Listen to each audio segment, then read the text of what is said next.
แล้วสบายดีพี่น้องมื้อนี้บ่าวซีมาอัปเดตผลงานมื้อนี้พี่น้อง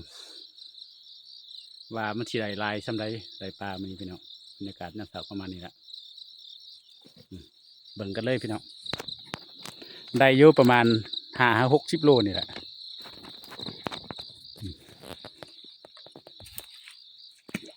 กันเลยพี่น้องเด้เต้นเหืออยู่นี่ปลานิลหลายมื้อนี้พี่น้องเดี๋ยวอยู่ในกระสังกันยังประมาณ4-5 โลนี่อยู่ในกระสังพี่น้องประมาณ50ไป60 โลนี่แหละอุกสิเจฮอดรถอีกต้อง2 เที่ยวพี่น้องเลยมานมื้อนี้มานเด้อผลงาน